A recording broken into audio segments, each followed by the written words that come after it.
After studying this module, we shall be able to know India's involvement and share in world trade, learn the various policies and reforms undertaken by the government to integrate Indian economy with the world, identify the trends in trade of goods and services and FDI in India, evaluate the performance of Indian companies abroad, analyze the impact of WTO and regional trade agreements on Indian economy.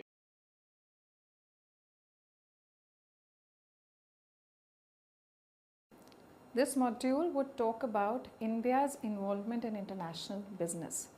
As we all know, India has liberalized since 1991, and thereafter there has been a first generation of reforms and then a second generation of reforms which have put India on a high growth track. There have been an increase in exports, there have been an increase in foreign direct investment, and a lot of Indian companies which are going multinational in a big way. So in this module, we would discuss firstly about all those reforms which have been made to make India globally competitive. And secondly, we would talk about the trends in terms of increase in exports, increase in foreign direct investment, and also large scale mergers and acquisitions which have taken place. Interestingly, these mergers and acquisitions have not been restricted to a few sectors, but they are spread across various sectors. India has also signed a lot of bilateral investment agreements and a lot of double taxation avoidance agreements to continue on this path of globalization and get integrated with other economies of the world. Despite all this progress that has been made, and despite the fact that India is a very favored destination for both trade as well as investment, there is a lot which still needs to be done in these lines. So therefore, this module would focus on the trends, prospects, opportunities and challenges as far as international business for India is concerned. India has emerged as a new player in the international market. The globalization of markets and production, the increasing role of technology and internet, changing world output and trade are the major drivers behind India's growth in the international business. India, with its rich history and culture, highly skilled manpower, and budding middle class segment, stands as an opportune place to explore business possibilities. Different parts of India offer great opportunities significant to the interest of foreign investors. The eastern part of India is known as the land of intellectuals, whereas the southern part is known for its technology acumen. The western part is known as the commercial capital of the country, with the northern part being the hub of political power. India remained a closed economy for nearly 4 decades after independence in 1947. Trade received little attention in the foundation of the India's post-independence development plans. Import substitution and self-reliance policies were long followed by India in order to protect its domestic industries and limited foreign exchange reserves. In response to the macroeconomic crisis and severe payment crisis in the year 1991, India launched a massive economic and structural reforms package. It consisted of liberalization of the economy from various government controls, greater integration with the world economy through free and unrestricted trade and investment flows, and increased role of private sector as the engine of growth, and fair operation of market and competitive forces. Since liberalization, the value of India's international trade in the world market has increased sharply, with the contribution of total trade in goods and services to the GDP rising from 18% in 1990-91 to 43% in 2008-10. There has also been a phenomenal increase in the foreign investment flow into and from India. The foreign investment from abroad has grown tremendously from 75 million US dollars in 1991 to 21,125 million US dollars in 2010. And overseas investment from India has grown from $24 million in 1992 to 15,033 millions in 2010. We are all aware that India has emerged as a major player in the world owing to the success of the 1991 reforms. India is also a member of BRICS, which is an association of five major emerging economies: Brazil, Russia, India, China, and South Africa. The members have a significant influence on regional trade and global affairs and have large, fast growing economies. But India's share in the world market as compared to other BRICS nations is the lowest, that is, 2.4%, as can be seen in the pie chart. Let us first discuss the events that led to the economic reforms of 1991, called as the first generation reforms. The import substitution and self-reliance policy of Indian government had serious consequences on the fiscal deficit in 1985, that is, the fall in the foreign reserves to $1 billion, just enough to pay only 2 weeks of imports, worsened the situation and led India into a financial crisis. To boost up the economy, the Indian government initiated a package of major measures to stabilize the economy. The reforms included deregulation of the domestic economy, opening up of the economy to FDI and foreign equity flows, elimination of import licensing, and reduction in import tariff levels. Since independence, India's role in international business was marginal. The Indian economy was growing at the Hindu growth rate of 3.5% per annum. Post independence, India adopted a policy of mixed economy with the state and the private sector competing for scarce resources. Import substitution and export pessimism was the strategy followed by the Indian government. India reviewed its policy of mixed economy when considerable doubts arose about the effectiveness of this policy regime.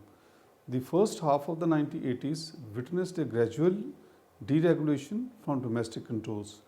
Big business houses were allowed to participate in the process of industrialization.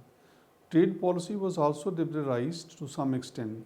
For technology upgradation of Indian industry, imports of capital goods were liberalized.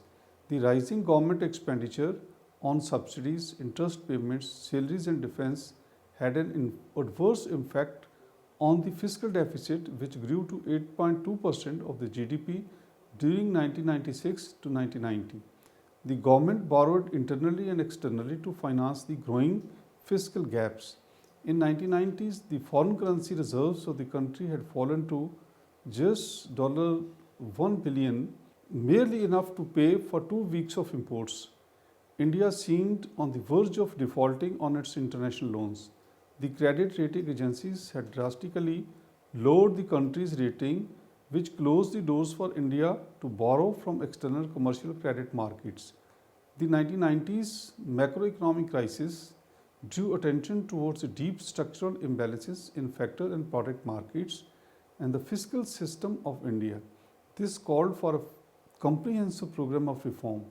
The Indian government had managed to transform the nation's desperate economic situation by initiating a package of measures to stabilize the economy. Prior to the reforms, foreign investment was permitted in selected sectors. This changed dramatically in 1990s, where liberalization of policies towards foreign direct investment was an important part of the strategy of opening up the economy. A clear distinction was made between foreign direct investment, which involved setting up new capabilities, and portfolio investment. These reforms also brought a change in the role of the public sector. Areas that were previously reserved for the public sector, such as steel, petroleum, air transport, telecommunications, and certain types of mining, were thrown open to the private sector. But the government retained management and control and sold only minority stakes to the private sector. Trade liberalization was accompanied by a movement to a flexible exchange rate in the economy. The rupee depreciated by 50% between 1991 and 1993. In 1993, the two-tier exchange system was eliminated and the rupee was made fully convertible on the trade account.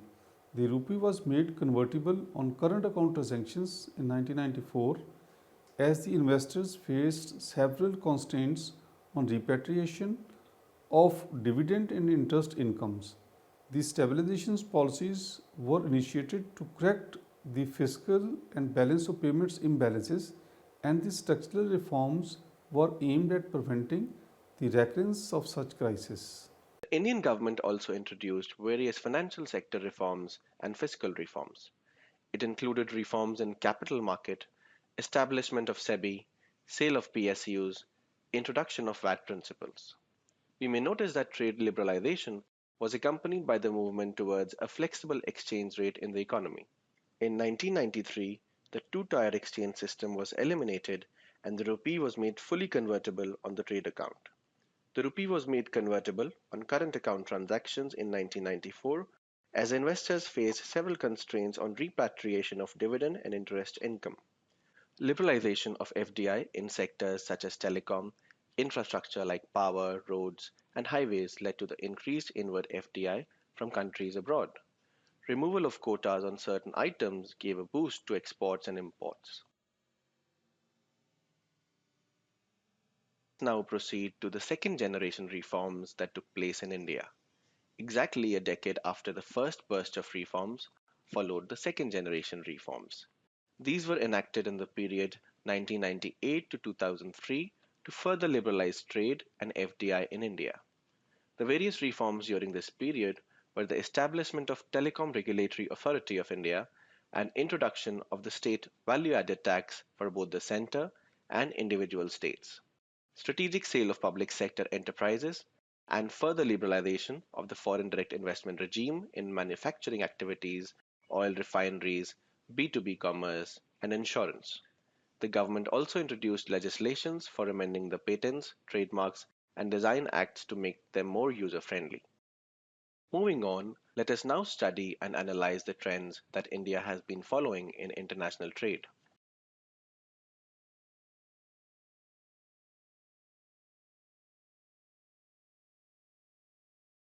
Reforms resulted in active participation of India in international trade, which had a profound impact on the growth of the economy in terms of production, employment, resource utilization, and technology.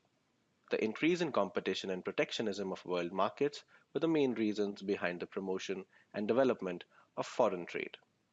India has gradually transformed from a predominantly primary products exporting country to an exporter of manufactured products. India majorly exports to Singapore, China, and UAE, Europe, and United States, and imports from UAE, China, Saudi Arabia, Switzerland, and the United States. India majorly imports petroleum products and gold. International trade is an activity of strategic importance in the development of a country. It facilitates the transfer of technical knowledge, transmission of ideas, and import of know-how, skill, and entrepreneurship. Trade encourages movement of capital goods across nations. The 1991 reforms resulted in active participation of India in international trade. Greater involvement of India in international trade had a profound impact on the growth of the economy in terms of production, employment, resource utilization, and technology. The increase in the competition and protectionism of world markets were the main reasons behind the promotion and development of foreign trade. The direction of trade in terms of exports and imports post liberalization has significantly increased, as can be seen from the graph shown here. Imports have increased from $20,440 million in 1991 to $489,667 million in 2011. See in the figure, India's export and merchandise trade has increased from $17,727 million in 1991 to $294,157 million in 2011. 4 decades, the exports and imports of services relating to foreign travel, transportation, and insurance have increased substantially. Trade in services has grown particularly fast, led by IT and IT related sectors, but also included medical, entertainment, and a host of other business related services.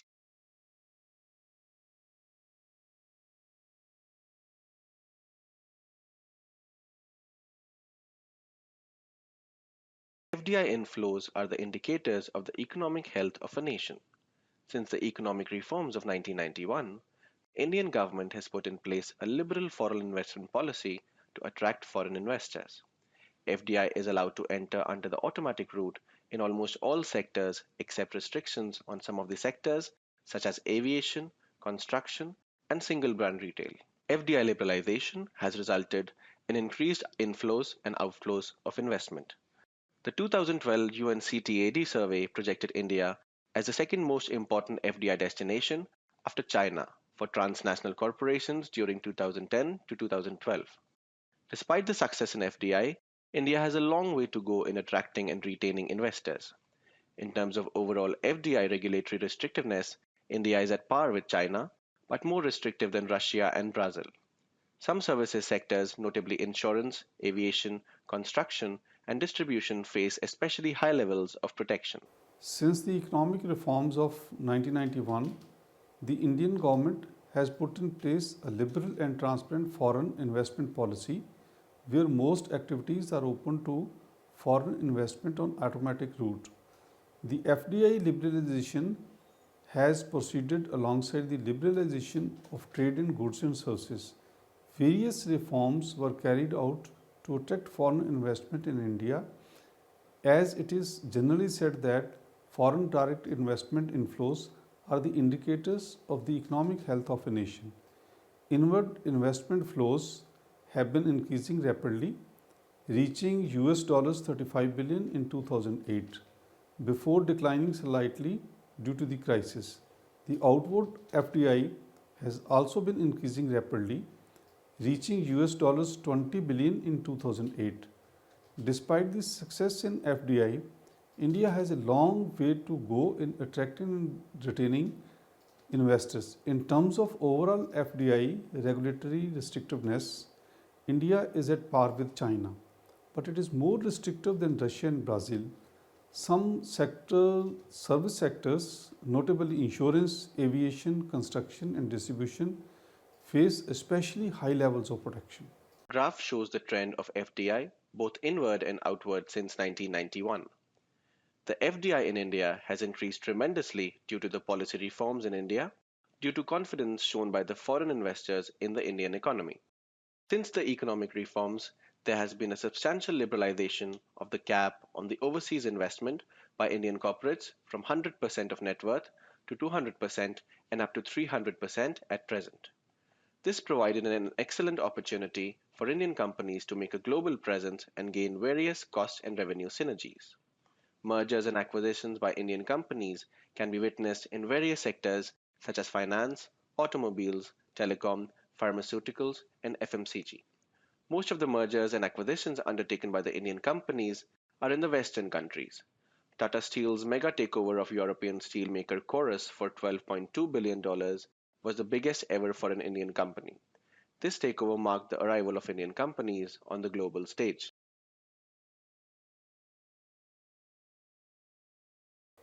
With the economic reforms of 1991 and the introduction of new industrial policy, India witnessed a significant transformation. The government relaxed various controls and regulations, allowing trade and commerce to grow, which allowed India to be on the path of economic development.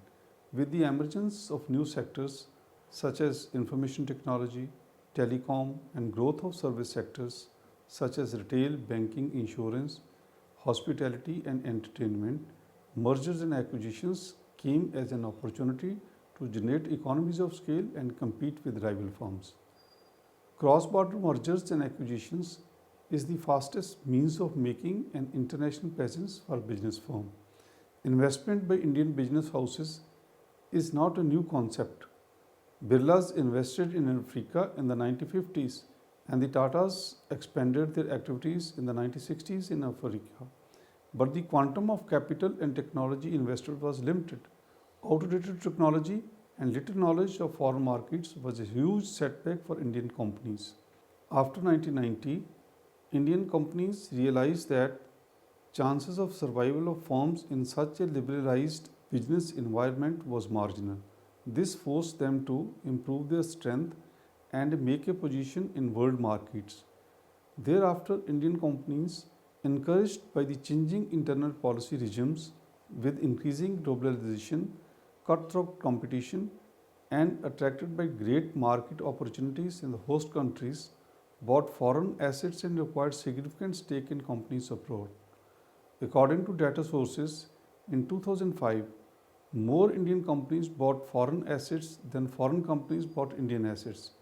India Incorporated spent out more than $3.5 billion by acquiring stakes in 104 companies abroad. Geographically, majority of the overseas acquisitions by Indian multinationals have been directed at developed parts of the world economy, mostly Europe and USA. The sectors where major mergers and acquisitions done by Indian companies abroad have been in information technology, pharmaceuticals, followed by FMCG, mining and oil, and natural gas exploration and automobiles. Let's now learn about India's involvement in WTO. India has been one of the most active developing countries in WTO. India became a member of GATT in 1947 but remained stubborn on its inward looking trade policies. India became a member of WTO in 1995. India remained silent in the Singapore, Geneva, and Seattle negotiations. It was only post Doha round that India became a leading and key negotiating partner at the WTO and started looking at WTO as a medium beyond trade in goods. India's stance in WTO is rather defensive on issues such as agriculture and industrial goods, but it is in favor of IT service negotiations. India has also been crucial in voicing the concerns of the developing world and demands strongly a differential treatment for developing nations. India has played an important role of representing as many as 100 developing nations during WTO summits. Let us now proceed to discuss India's integration with the rest of the world. Indian government is well aware that integration brings benefits to the majority. The purpose of signing such regional trade agreements is to achieve economic gains from free flow of investment and trade between countries, as barriers to trade are eliminated. Tariffs are also eliminated in a phased manner. India has signed many bilateral and multilateral trade agreements. India has signed 10 free trade agreements and 5 preferential trade agreements, and these FTAs, PTAs are already in force. India is currently negotiating 17 FTAs, including review of some of the existing agreements. In South Asia, India has FTAs with Sri Lanka, Bhutan, Singapore, and Nepal, and is negotiating with Bangladesh. The Comprehensive Economic Cooperation Agreement (CECA) between India and Singapore, South Asian FTA (SAFTA), the Association of Southeast Asian Nations (ASEAN). India has PTAs with Chile and Afghanistan. India is part of the BIMSTEC group, the other members being Bangladesh, Sri Lanka, Nepal, Bhutan, Thailand, and Myanmar. With the economic reforms of 1991 and the introduction of the new industrial policy, India witnessed a significant transformation. The government relaxed various controls and regulations, allowing trade and commerce to grow, which allowed India to be on the path of economic development. With the emergence of new sectors such as information technology, telecom, and the growth of service sectors such as retail, banking, insurance, hospitality, and environment. Let us now recapitulate what we have learned in this module. We have discussed the first generation and second generation reforms that have led to the tremendous growth of Indian economy. We have also analyzed the trends of FDI, both inward and outward, in merchandise as well as service sectors, to understand the impact of reforms undertaken from time to time. We have further discussed how Indian companies have been challenging multinationals for global leadership through various mergers and acquisitions. At the last, we have discussed the increasing role of India in various regional trade agreements and how India's participation in WTO has increased over the years.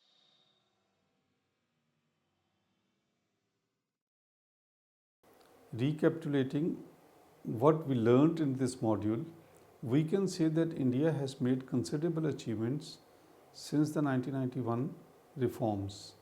Economic reform and liberalization have led to strong economic growth, increased exports, foreign direct investment inflows, and foreign exchange reserves. Trade and FDI liberalization have rapidly integrated India into the global economy.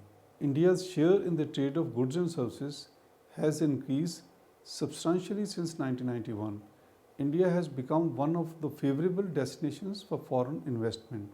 Indian companies are heavily engaged in overseas mergers and acquisitions. Pharmaceutical, software, and information technology related services have been the main drivers abroad. India has signed many bilateral investment and trade agreements with an increasing number of countries. India is also a member of ASEAN and SAFTA, but such agreements are pursued more for foreign policy than commercial reasons. Despite such success, India lags behind to other emerging economies due to many reasons. India faces higher protection against imports and inward investment.